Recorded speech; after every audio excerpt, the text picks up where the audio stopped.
The United States might look like 50 independent states on a map, but what if I told you some states secretly control others? And that some that act all high and mighty are actually completely dependent on their neighbors. Today, we're exposing the truth. 5 states that secretly own other states, and 5 that are faking their independence. This isn't just speculation. This is about power, money, and the hidden strings that make America tick. Let's dive in. First up, at number 5, New York. The Empire State doesn't just dominate its own economy. It owns New Jersey, too. How? Simple. New York controls the ports. Nearly all of New Jersey's imports and exports go through New York's harbor. Without New York's infrastructure, New Jersey's economy would collapse overnight. And let's not forget the thousands of New Jersey residents who commute to New York every day, paying New York taxes and spending New York money. New Jersey might as well be New York's backyard. But it gets worse. New York also controls New Jersey's media. All the major news networks, the big newspapers, even the sports teams New Jersey roots for. They're all based in New York.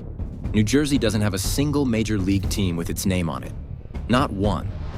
They're stuck cheering for New York's leftovers. And when New York decides to raise tolls on bridges and tunnels, guess who pays? New Jersey. Every time. The Empire State doesn't just neighbor New Jersey, it owns it. Number 4, Texas. The Lone Star State doesn't just flex on its own, it owns Oklahoma's entire energy grid. Texas decides when Oklahoma gets power and when it doesn't. During winter storms, Texas cuts Oklahoma off first, leaving them in the cold, literally. Texas also buys up Oklahoma's oil at bargain prices, then sells it back to them at a premium. That's not a partnership, that's a takeover. But the control doesn't stop there. Texas influences Oklahoma's politics too. When Texas passes a law, Oklahoma often follows like a little brother. Gun laws, education policies, even tax rates. Oklahoma watches what Texas does, then copies it, but worse, because they don't have the oil money to back it up. Texas doesn't just share a border with Oklahoma. It owns Oklahoma's future. Number 3, California. The Golden State doesn't just grow food. It controls the water supply of the entire Southwest. Thanks to the Colorado River Compact, California gets the largest share of water, while Arizona and Nevada get the scraps. And when droughts hit, guess who suffers first? Not California. They've got seniority. Arizona's farms dry up, Nevada's lawns turn brown, but California's almonds keep growing because they own the water. Everyone else just hopes for leftovers. California's control extends to culture too. Hollywood shapes what the rest of the country watches, Silicon Valley decides how we communicate, and even the food trends start in California. Avocado toast, kale salads, almond milk. The rest of the country doesn't realize they're eating what California tells them to eat, watching what California tells them to watch, and paying California for the privilege. The Golden State isn't just a state, it's a puppet master. Number 2, Florida. The Sunshine State doesn't just attract tourists, it owns Georgia's economy. How? By controlling the ports again. Georgia's biggest trading partner? Florida. Georgia's biggest source of tourism dollars? Florida. Georgia's retirees? All moving to Florida, taking their pensions with them. Georgia might have peaches, but Florida has the money, and that's what really matters. But Florida's influence goes deeper. Georgia's agriculture depends on Florida's ports to export goods. Georgia's film industry exists because Florida's weather is too unpredictable. Even Georgia's sports teams compete with Florida for recruits. Florida doesn't just neighbor Georgia. It dictates Georgia's success. And when Florida thrives, Georgia gets the crumbs. Number 1, Illinois, specifically Chicago. The Windy City doesn't just dominate Illinois. It owns the entire Midwest's transportation network. Every train, every truck, every shipment passing through the region goes through Chicago. Indiana, Wisconsin, even Iowa. They all depend on Chicago's rails and roads. Without Chicago, the Midwest's economy would grind to a halt. And Chicago knows it. That's why they charge whatever they want for tolls and fees. Because what are you gonna do? Drive around? Good luck with that. But Chicago's control isn't just about transportation, it's about money. Chicago's financial markets influence interest rates across the Midwest. Chicago's politicians make deals that impact neighboring states. Even Chicago's weather reports dictate farming decisions in Iowa. The Windy City isn't just a city. It's the capital of the Midwest, and the rest of the region just lives in it. Now let's flip the script. 5 states that pretend to be independent but secretly depend on others. Number 5, Arizona. The Grand Canyon state acts all tough, but it would collapse without California's water. Arizona gets 36% of its water from the Colorado River, which California controls. When California says jump, Arizona says how high. And don't forget the snowbirds. Half of Arizona's winter population are Californians escaping high taxes. Take them away, and Arizona's economy tanks. But water isn't the only dependency. Arizona's tech industry exists because California's Silicon Valley is too expensive.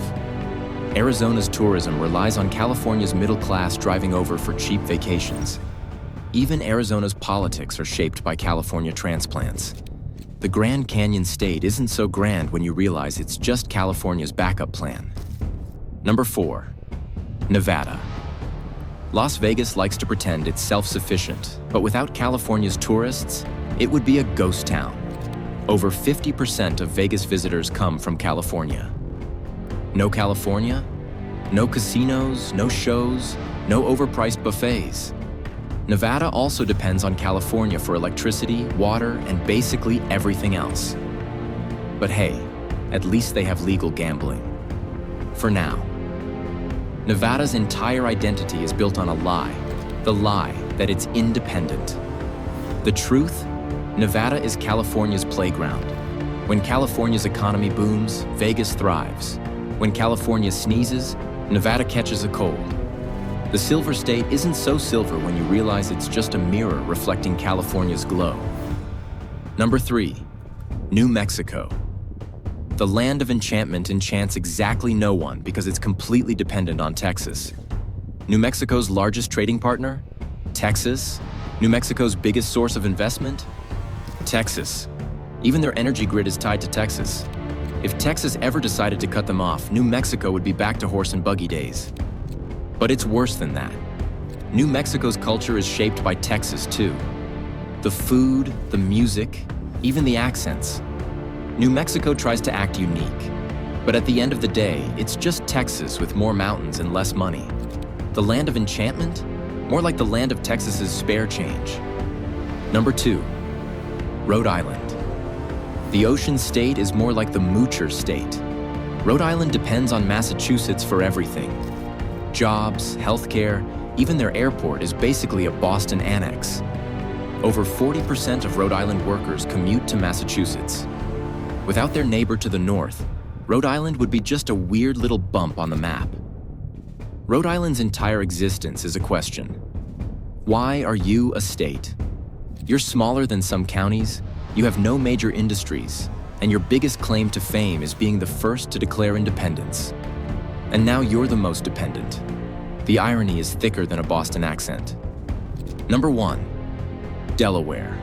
The first state should be called the fake state. Delaware's entire economy is built on being a tax haven for other states' corporations. Over 60% of Fortune 500 companies are incorporated there, but guess where none of them actually operate? Delaware. They're all headquartered in New York, California, or Texas. Delaware is just a mailbox. A very profitable mailbox, but a mailbox nonetheless. Delaware doesn't just depend on other states. It exists because of them. No corporations, no Delaware economy. It's that simple. The first state? More like the fake state. So what's the takeaway? America isn't 50 independent states. It's a web of dependencies, with a few power players pulling the strings. The next time you hear a state bragging about its independence, ask yourself, who's really in charge? Want more brutal truths about American states?